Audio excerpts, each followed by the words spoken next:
And then what happens? People take revenge. They go to courts. Now, first of all, people should go to court if they need to obtain their rights for something. That's what the courts are for. Okay. But if you can see to matters in a civil, amicable manner, that is always the best thing to do. Never weaponize the children against one another. That is such an evil thing to do. And who it harms firstly is the children. See, it harms the children first and foremost. If a couple, okay, so this is what the kind of the studies show. So if you research on single unit and joint unit families with children and the effect it has on the negative impact it has on the child or children, you will find that joint families, like as in a joint unit, both parents, the child is usually better off on most fronts. Okay, so two parents, child usually works out better on most fronts. So you'll see that that's what studies will show. However,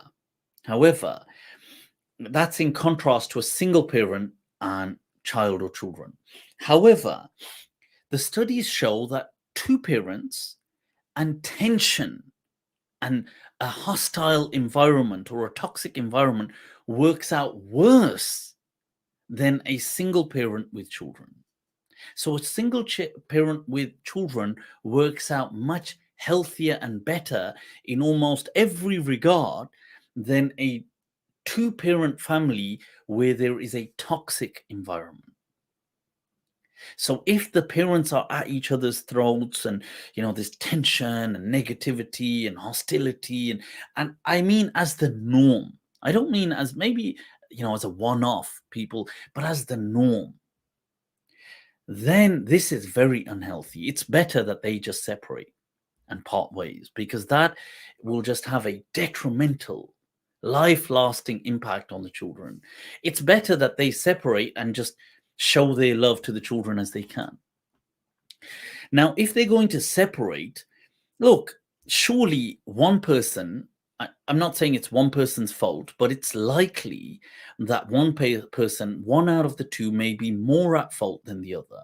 It's likely. Okay. Now, this may be a subjective interpretation. So he may say it's her fault, she may say it's his fault, but maybe a bystander may see that one is more at fault than the other. It may be. That's very likely. Yeah.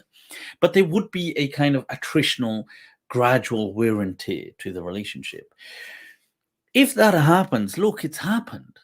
Cut your losses and move on. Like, why are you torturing yourself? So people have spoken to me. I've spoken to people. They will say, I do feel that the court system in the UK and in maybe much of the West is inclined towards the women as opposed to the men. Now, sure, that may have its reasons, because maybe women are more often the victims than not, let's say, of violence and so on. They're not entirely the victim, but they more often, let's say, the higher percentile.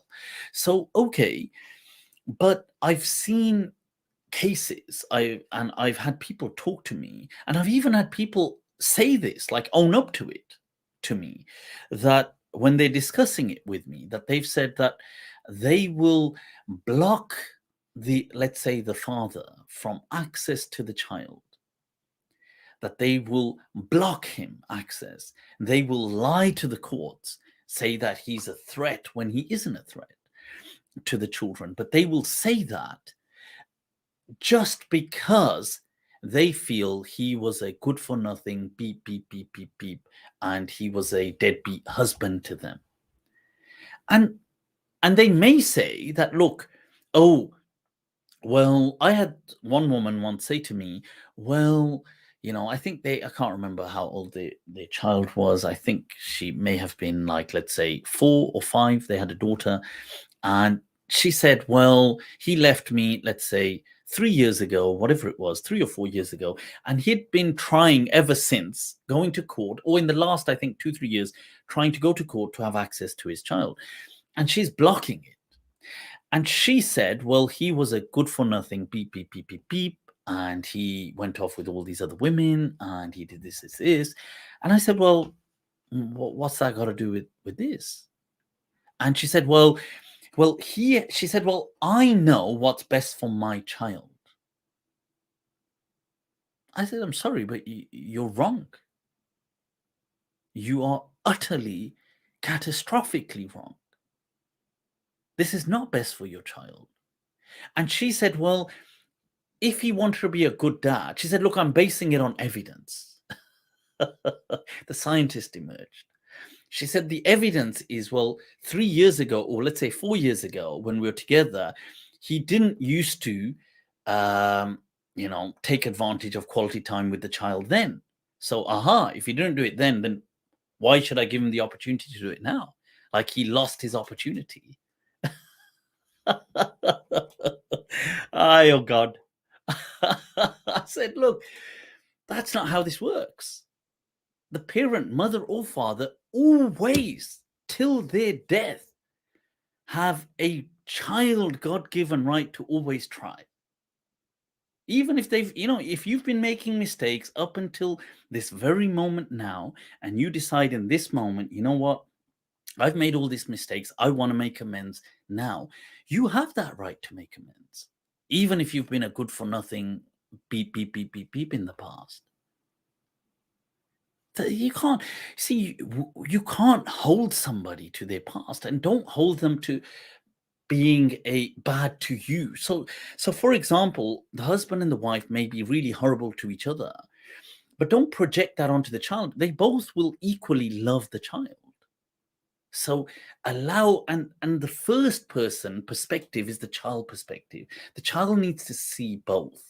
Okay, so I have seen this. I've spoken to people. People have owned up to me about this. Surprisingly, they've justified it, and it is sad. It's tragic. My only kind of advice is that, look, move on. Everyone. I see husbands that kind of cling. That, oh my God, oh, is she gonna go with another man? She's not your pet or your slave or your servant. What do you mean, is she going to go? What the hell is that? What are you, like 6 years old? These people, so you see husbands that are like, oh, I've been separated for so many years, but I won't allow my wife to be with another man. Who the hell do you think you are? You don't have that right. Allah has given each and every one of us the sovereignty to self-determine our own lives, who we choose to be with or who we choose not to be with. No person can dictate that for us. So people need to grow up. And simultaneously, you'll see on the other side, you'll see where women will block access for whatever. Usually it may not be equally about jealousy. That's usually more the male-centric view, unfortunately, that we see. But from the women's side, it may be like, well, he was a good for nothing, I'm going to get him back now. This retaliation. And all that suffers is the child. Allahu Akbar. It is all, honestly, that is all that suffers. And this is why I make dua for anybody going through that. May Allah make it easy. And I don't try to claim that this is an easy thing to go through. But you have to begin the maturity process somewhere. Be the bigger person. Take that step. Have tawakkul ala Allah and just move with positivity in your life. And try to spread, if the other person, some people may say, well, I'm trying to be nice and the other person is being a beep, beep, beep, beep, beep. Let them. Hota hai yaar. You spread just positivity, sprinkle roses where you go. You don't let the other person be venomous and poisonous and toxic and not your problem. You just be good.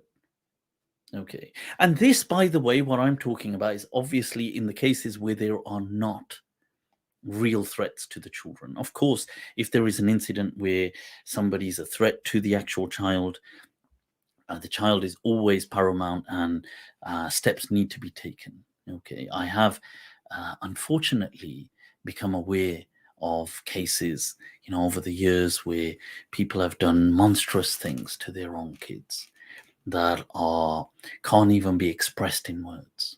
Okay, we're talking about sexual exploitation of your own child, unbelievable monstrosities. Any person that does that or anything of such barbaric, monstrous proportions, they imminently forfeit the kind of rights of parenthood. They can't demand. I mean, if people, let's say the child grows up and forgives the parent, or they somehow wish to reconcile, that's on the child then, who may later, obviously, when they're an adult, but there is no demanding. There is, that right is long lost, long lost. It's buried, dead, died. Okay, the moment a person violates the bond of the sacred bond that Allah and has kind of entrusted, and it's embedded in the fitrah, embedded in the fitrah. It's not even a learned thing. It's embedded. Animals wouldn't do these things. So yeah, and it's sad to become aware of these things. They disturb people, even just becoming aware of it. And yeah, may Allah make things easy. Ameen, ameen. And I heard somebody once ask a question that does that child still have to obey the parent? Of course not. And these people need to be reported. Okay. This stuff is not okay and it cannot be buried. Okay. I'm being very clear. And anybody burying it under Islamic guilt is an accessory. Okay. Now, obviously, I get it that in some places people they may not report it just because they don't want to.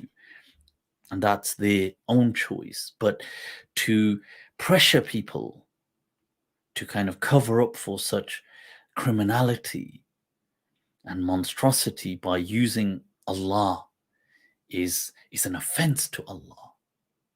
Okay, so may Allah make things easy. Ameen.